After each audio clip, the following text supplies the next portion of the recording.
Coming up on Locked On Dodgers, the Dodgers beat the Nationals behind another great performance from Bobby Miller, really stepping up as a rookie pitcher. We had a lot to talk about with him.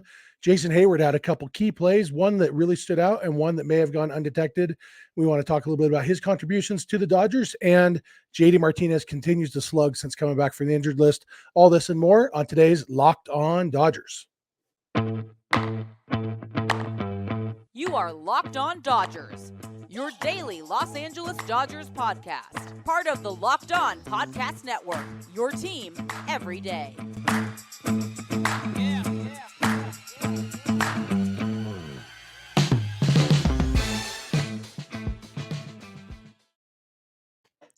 Hey, Dodger fans, this is Locked On Dodgers, part of the Locked On Podcast Network, your team every day. Thanks for making Locked On Dodgers your first listen every weekday morning. Remember, this show is free and available on all podcast platforms and on YouTube simply by searching for Locked On Dodgers. Or even better, go ahead and subscribe wherever you're watching or listening right now, and then you can be an everydayer just like we are. If this is your first time with us, I am Jeff Snider.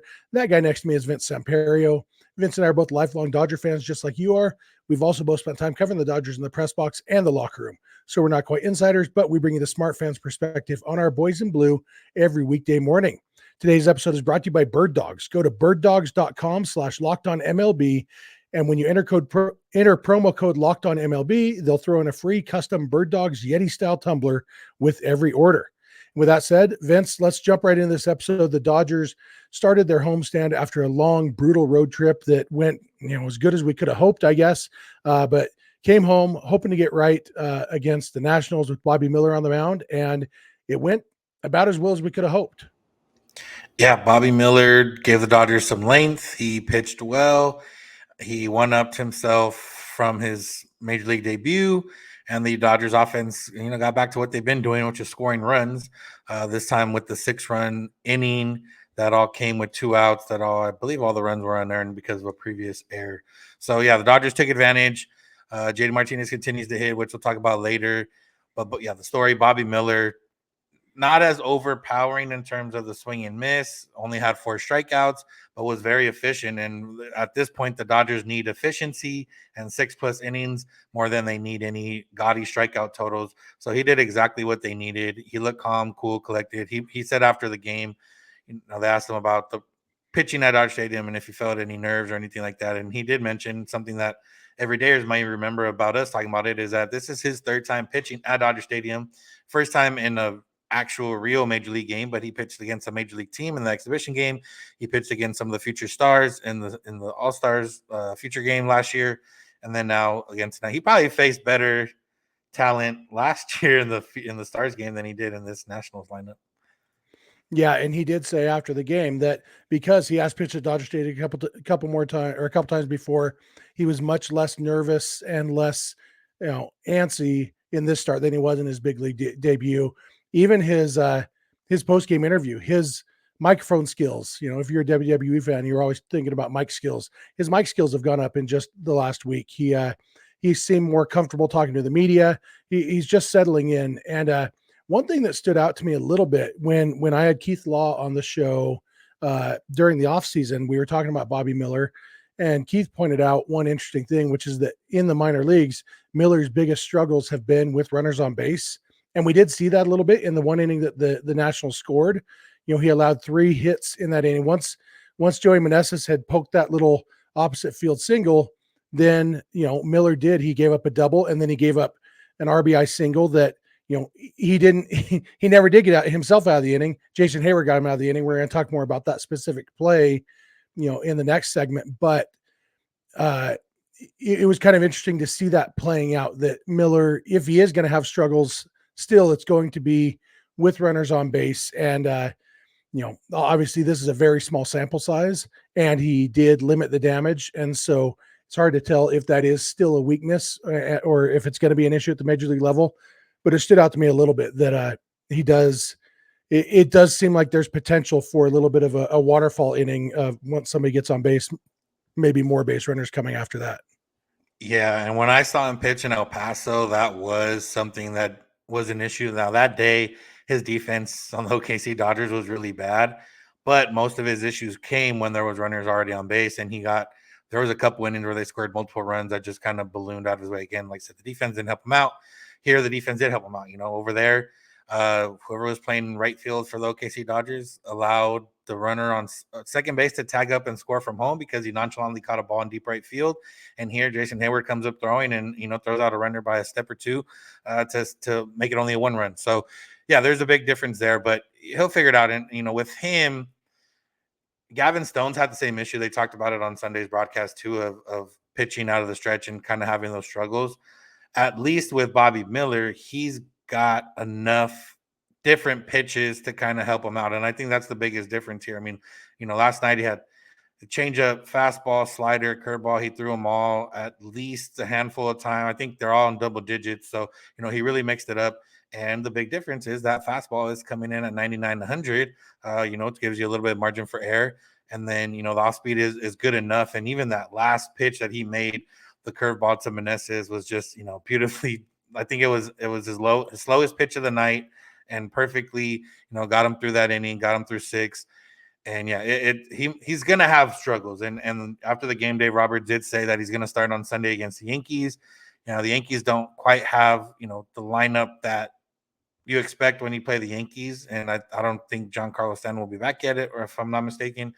But it's still the Yankees, and it's still a big game. It's going to be, a packed house. So we'll see how he responds to that. But so far, so good for Bobby Miller. Yeah. Another thing, I don't know if you got a chance to listen to the post-game interview. I know you were driving home from the stadium. That a reporter didn't even ask a question, made a statement to Bobby Miller, basically saying that a lot of rookie pitchers are intimidated out there, but when you're out there, it's you doing the intimidating. And Miller kind of smirked and said, "Yeah, that's about right. I'm not really too concerned about things when I'm out on the mound," or something like that. And I love it. And Freddie Freeman talked about Miller's confidence on the mound after the game, and I think that's going to play well. And it's not quite an arrogance. Obviously, when you can throw 100, it's easy to be confident, and especially when you have 3 other pitches.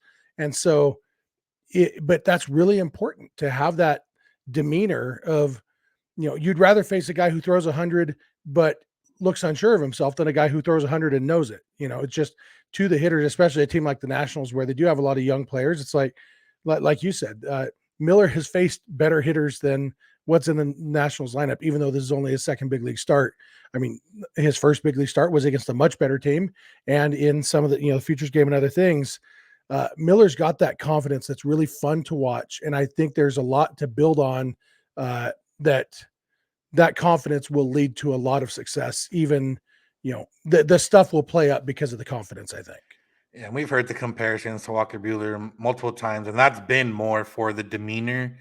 Obviously size-wise, they're a little bit different in size. Bobby Miller's a big dude, but demeanor-wise, stuff-wise, obviously he has the 100-mile-an-hour fastball.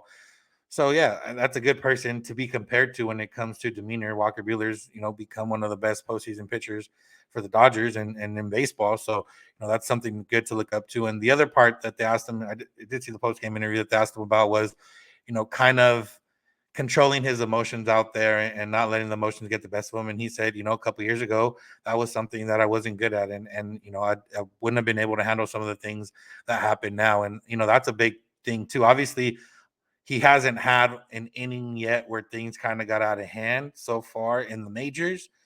But, for whatever little things here and there, he did give up runs. He has given up hits. He hasn't seemed to have any issues with that. Now, obviously, he's going to face that at some point, and we'll see how he reacts then. But at least being cognizant and knowing that that's a flaw that you have had in the past, that's half the battle. Yeah, all things considered, especially when we look at, Gavin Stone this year and Ryan Pepio last year and the struggles some of these rookie pitchers have had, couldn't ask for much more to a better first 2 starts from Bobby Miller. And Dave Roberts did say for sure that Miller is starting on Sunday against the Yankees. So we'll get at least 1 more. And as of right now, I mean, he's making a case to when Julio gets healthy, like Noah Syndergaard, maybe start seeing Bobby Miller in his nightmares, because there's hardly an argument to be made right now to keep Syndergaard in the rotation over Miller, other than maybe innings limit, Yeah. So We're going to come back in a minute, talk about Jason Heyward, and then later we'll talk about J.D. Martinez, their contributions to this game. So thank you for making Locked On Dodgers your first listen every weekday morning, and please keep it Locked On Dodgers. This episode is brought to you by FanDuel. Make a fast break to FanDuel during the NBA playoffs, because right now, new customers can get a no-sweat first bet up to $2,500. That's $2,500 back in bonus bets if your first bet doesn't win. Look, if you like the NBA, huge day in the NBA on Monday. The Heat had gone up 3-0 on the Celtics, if I remember right. And then the Celtics won the next 3. I don't follow basketball, but this is what I've read on the Twitters. And then the Heat just blew out the Celtics. It's, you probably could have made a lot of money. I think there were a lot of people who thought the Celtics were going to finish this comeback and win the series. I know Dave Roberts was one of those. And so you could have made a lot of money probably betting on the Heat in this game. So many options you can do. There's no better place to bet all the playoff action than America's #1 sportsbook. So visit fanduel.com/lockedon and get a no sweat first bet up to $2,500. That's fanduel.com/lockedon. FanDuel, official sports betting partner of the NBA. All right, we are back. We want to thank you again for making Locked On Dodgers your first listen every weekday morning. We want to thank you everydayers who are with us every single weekday morning, or as close to every single day as possible.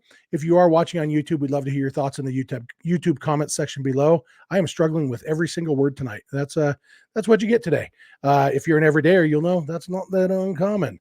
If you can't watch today's game 2 of the series against the Nationals for whatever reason, you want to listen to the hometown broadcast, you can do that on SiriusXM or the SXM app. Just launch the SXM app and search for Dodgers. Or like I said, if you're in your car, you want to listen on your SiriusXM radio. Looks like today's game will be on channel 175. And you can also catch this podcast on the SXM app just by searching for Locked On Dodgers. With all that said, let's talk about Jason Heyward. Vince, there was obviously the throw home that we already mentioned a little bit.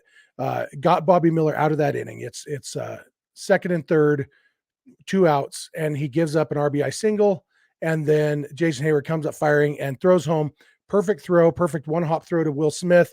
I think it was 94.7 miles an hour on the throw, 148 feet. Just really quick release. Everything about it was perfect, right on line. And the guy he still hasn't touched home plate. He was thrown out from me to you, as Vince Scully would have said. Huge play in the game. It kept the score 1-0, allowed obviously the Dodgers scored 6 runs. It didn't end up being a huge deal, but it is a pretty big deal between down 1-0 and out of the inning, or down 2-0 and still going with the runner probably on second base, probably went to second on the throw. So, it kills a rally. Huge play by Jason Heyward. Yeah. Rookie pitcher, all that stuff. He killed a rally. But another thing that I noticed that was, I noticed in the moment, I even rewound so that I could show my sons, I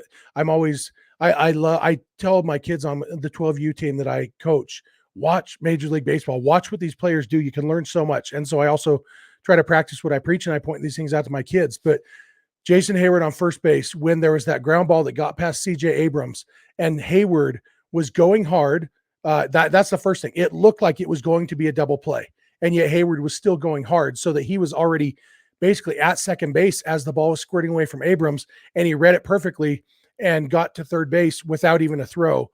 Like, it was under the radar, excellent base running by Jason Heyward. And what it set up was the sacrifice fly from James Outman that tied the game. If Heyward hadn't been on third base, that would have just been a boring old fly out. And,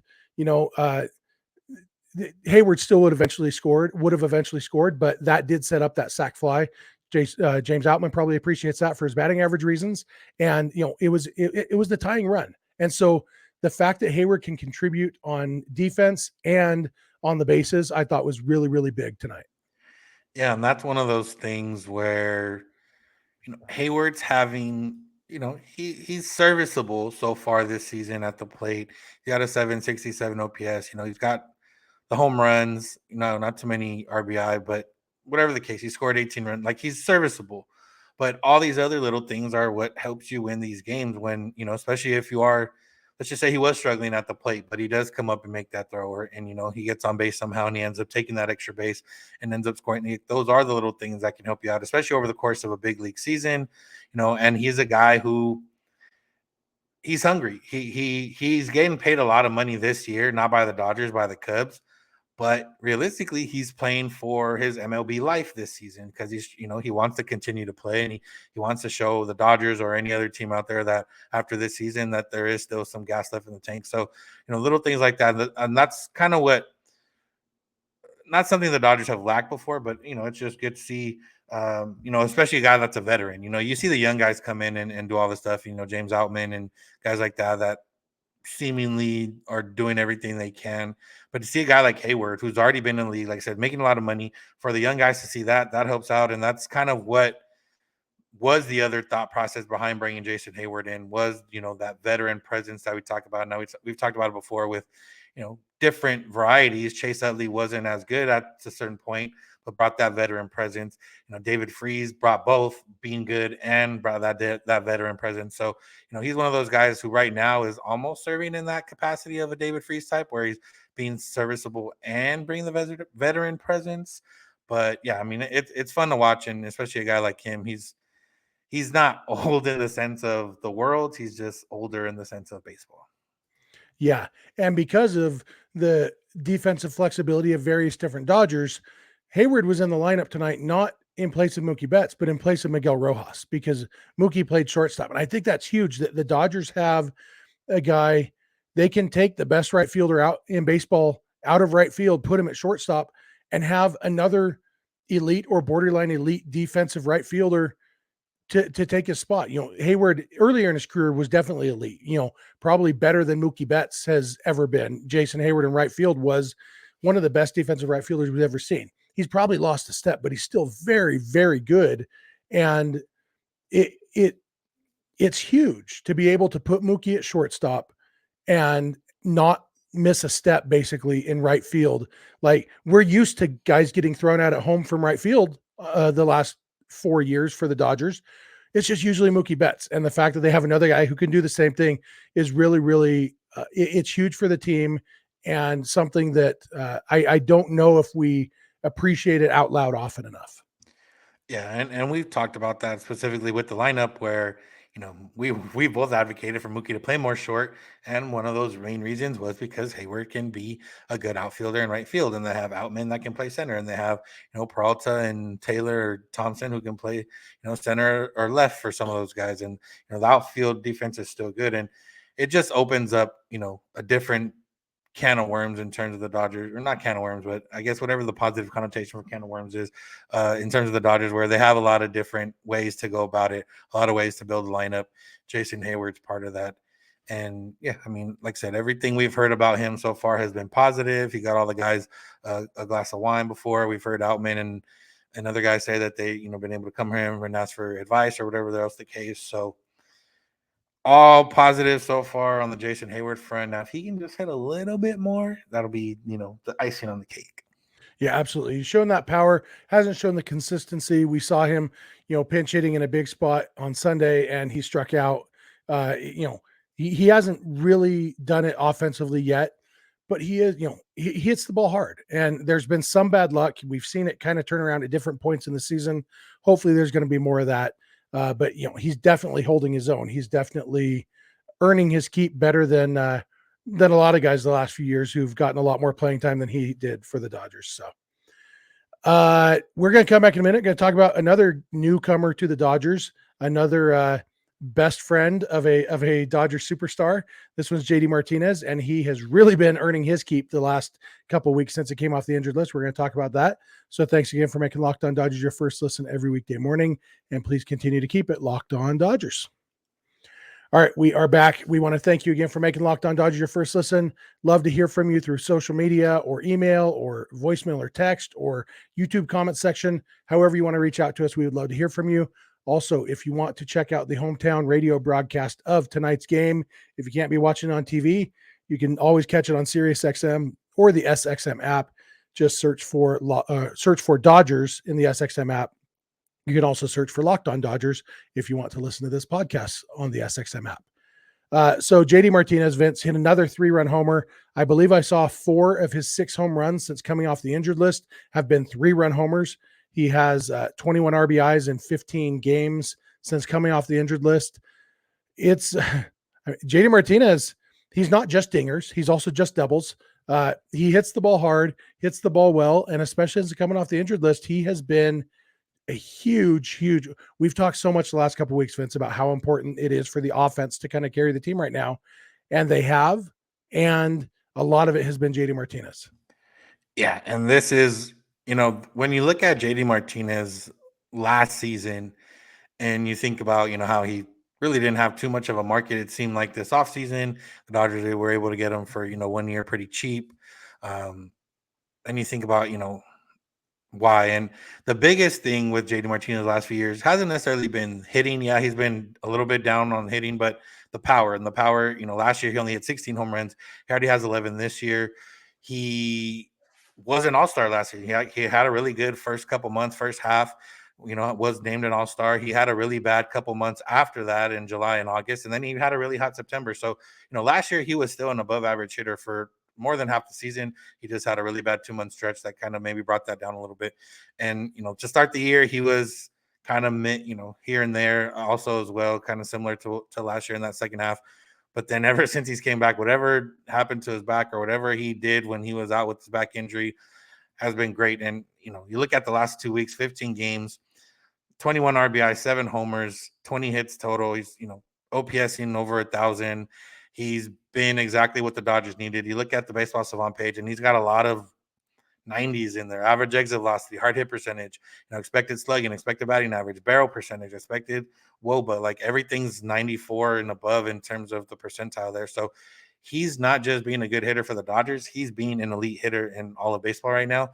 And the fact that Mookie and Freddie and Will Smith, those guys are getting on, and they, Muncie's there sometimes in that 4 hole, and he's had his struggles and had his good times and his bad times this year. But it seems like every time JD's coming up with runners on base, he's delivering, and it does seem that way. That is really the way it's been so far. Yeah, I wonder if the back injury was that he got bit on the back by a radioactive spider. Like he's although he's not fast still. I assume that Spidey senses, Spidey skills would make him a little bit faster. So maybe it really is he's just a good hitter. Whatever it is, though, because in addition to the home runs are huge. The 3-run homers are big. He's also gotten a lot of big singles. Like he's starting rallies, he's continuing rallies, he's hitting home runs too. But I mean, he's kind of doing everything at the plate. And obviously he's a DH. The only contribution he makes to the team is at the plate. So it is important that he do that well. But he really, really has been. And you can kind of understand why the Dodgers do keep him in the lineup even when Will Smith has a day off at catcher, because they might have to figure out a way, maybe make JD play the outfield one day a week or something, so that they can keep Will Smith's bat in the lineup a little more often. But yeah, because JD Martinez, you can't take him out of the lineup right now. And it's, when the Dodgers signed him, and Dave Roberts said he was going to be the everyday DH. Originally we thought, well, maybe he will play more against lefties than against righties, and all that. But I mean, he doesn't care who he's facing right now. He is hitting the ball hard off of everybody and making huge contributions. No even sniff of being a platoon player. This dude is just hitting the cover off the ball, and it's awesome. And obviously we all love Justin Turner. We miss Justin Turner, but so far the Dodgers have gotten the upgrade in that little non-trade between the Dodgers and Red Sox, Justin Turner for JD Martinez. And when you look at his spray chart, he doesn't hit the ball the other way very often, but when he does, it's for power. I mean, almost half of his home runs are to right center or right field. He's got a couple of singles to right field. Pretty much all his base hits are down the line or to left field. But when it comes to power, he's basically split between, right center, right field, and pulling the ball. So, that's a good sign for him, I would imagine. Good sign for the Dodgers, obviously, the fact that he's hitting for power at all fields. And, it's always funny when I'm there for batting practice when the Dodgers are, going out to BP, and everyone just goes out there and takes batting practice. And, we've seen a few articles about this in the past. And even I think one just came out a few days ago. I forget from who, about JD Martinez. And he brings the iPad on the tripod from his locker room, I'm assuming. When he goes out to batting practice, he brings that out every time, and he's recording all his swings, and he's looking at it. And, the guys, I think one of the jokes in the article was basically like how he swings so much and they think he's going to swing too much. And, he's a guy that his swing was rebuilt. And, he knows at this point, he seems in tune and comfortable with exactly what his swing's supposed to look like. And, it's hard to argue with the results at this point. I mean, like I said, even last year when he did struggle there in July and August, he did come back in September and have a really good September for the Red Sox. So, I haven't seen him enough over his career to be like, oh, he's a streaky hitter, he's just a good hitter or not. But from what we've seen, just that 1 second half with the Diamondbacks, where we saw him in an extended time. Now looking at his stats from last year and kind of how things went, and why did the Dodgers get him for as cheap as they did? And now looking at him this year, he's what they call a professional hitter, and obviously he's gonna run into some cold streaks at some point this season. But so far from what he's shown is that he'll be able to get himself out of it. Yeah, those guys who rebuilt swings kind of turn themselves into great hitters. It's always kind of a mixed bag. You got a guy like Chris Taylor who his rebuilt swing, if it's not clicking, it's really, really not clicking. And we haven't seen necessarily the same sort of extreme streakiness from Martinez, at least on the negative side. We did see early, was it spring training or was it early in the season that we were talking about how his bat just looked slow? Spring training. Yeah. And like he looked old basically, but I think it was just a timing thing, just figuring that out. And maybe that is natural when you do have kind of a manufactured swing, having to,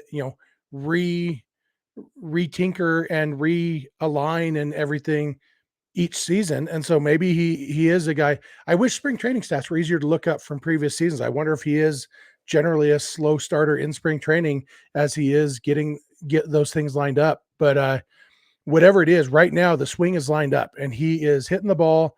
Even like that game against the Twins when he got the big RBI single against Yohan Duran, obviously he was helped, and Eric Karros could not stop harping on why would you throw him that slider when you throw 195 miles an hour? But to stay on that slider or curveball or whatever it was, hit an 88 mile an hour pitch when you're geared up for 103 was really, really impressive. And, who knows what would have happened if Duran had thrown him 103 instead of 88. But, I mean, that was kind of an example of that professional hitter that, he didn't, I don't need to hit a home run here. A base hit ties the game. I'll pass the baton. I'll tie the game, pass the baton to the next guy. And it worked out for the Dodgers that game. That was a really good example of what he brings to the table, I think. Yeah. Not, just kind of looking at his numbers, right? Currently he's at the highest average exit velocity he's had in his entire career, highest since 2018. The one thing that's a little bit different this year than years past, his walk percentage is 4.8%. It's never been below 8%. So he's not walking as often. His strikeout percentage is up a little bit. But, when he's, if you're not walking and you're striking out a lot, it's easier to tell than when you're not also hitting. But so like if someone would have told you like, hey, does JD Martinez strike out a lot? I don't know if I would say yes, because all I remember is him hitting. And, that's if you're going to strike out, I think he's at 27%. If you're going to strike out 27% of the time and I don't realize it, that's pretty good. Yeah, for sure. Make the most. 27% is what, just barely more than league average right now at this point. And so, make the most of when you do hit the ball. And like you said, you look at the Baseball Savant page, when he hits the ball, he is hitting it hard almost every time. And you can't ask for much more than that. So, so a lot of contributions between two guys who are veterans who are new to the Dodgers and one guy who is new to Major League Baseball and the Dodgers. Great game on Monday. It is just the Nationals, but that's who was on the schedule, and the Nats, it's not like they're the A's or anything. But do you see the A's beat the Braves? That was up to 11 wins for the A's now. Before last night, the Nationals were only one game worse than the Padres record-wise. Yeah. So, it's who was on the schedule, and the Dodgers dominated them. And even though all 6 runs were unearned, you can't. If I was in charge of Major League Baseball, I'd say, home run cannot be an unearned run. At least that run is earned. And if you look at it, realistically, 4 of those runs should have been earned, because after the inning should have been over on James Outman's sac fly, they got a single from Mookie and a double from Freddie and a walk from Smith and a home run from J.D. Martinez. Sorry, dude, that's 4 earned runs, man. Should have got that third out instead of giving up those 4 runs. But so the Dodgers hit the ball, and Nationals gave them an extra out. Thanks. But the Dodgers won because they hit the ball, and they won because Bobby Miller dominated. And it was a fun game, and hopefully they can keep this up. I'm excited for Wednesday's matchup between Noah Syndergaard and Patrick Corbin, an elite pitching matchup from 5 years ago that may be a battle of attrition in this one. I feel like baseball might grind to a halt. Maybe the whole Earth rotation will grind to a halt in this game as it's a battle to see if either guy can get through like 2 innings. Without a run, because Syndergaard went 6 last game, but he gave up 6. So. Yeah. He didn't deserve to go 6. He Yeah. went 6 because the Dodgers needed him to go 6 and don't care about his arm. Yeah, and the one thing with this series, good to get that win. And someone asked Dave Roberts before the game about like the Yankees series coming up this weekend. And like in baseball, I don't think there's really a trap series in May, early June. But if there was going to be a trap series, it'd be the one that's coming off a long road trip where you finish with the Rays and then you come home and you have the Nationals and then a day off and then the Yankees this weekend. So if there was a trap series in baseball in May, this would be the one. So if the Dodgers they took game 1 already, got to win 1 more to win the series. So they're in a good spot. Yeah, might as well just win 2 more and then sweep the Yankees and just go on one of those 42-8 runs or whatever. So yeah, why not? We want to thank you all for making Locked On Dodgers your first listen, especially you everydayers. We love those of you who are with us every day, either on the podcast or on YouTube or both. Check us out. If you're not an everydayer, join the club. It's real easy. Just watch or listen every day. Super fun. We love talking Dodgers with you. If you can't watch tonight's game, but you want to listen to the hometown radio broadcast, pull up SiriusXM or the SXM app and just search for Dodgers or go to channel 175 on your SiriusXM radio. If you're not listening or watching every day, just have 1 or 2 days a month your rotation or become an everydayer. If you have friends or family who love the Dodgers as much as you do, please tell them about the show. Maybe they'll like it too. You can follow us on Instagram and on Twitter at Locked On Dodgers. Vince is on Twitter at VinceSense91. I'm on Twitter at Snydog, and the DMs are open in all of those places. Our email address is lockedondodgers@gmail.com. And our phone number for voicemails or text messages is 323-863-LOCK-5625. We are here every weekday morning, and we hope you'll be here with us. When you get in your car or sit on your couch, tell your smart device to play podcast Locked On Dodgers. And remember, you don't have to agree. You just have to listen. We'll talk to you tomorrow. Have a good one.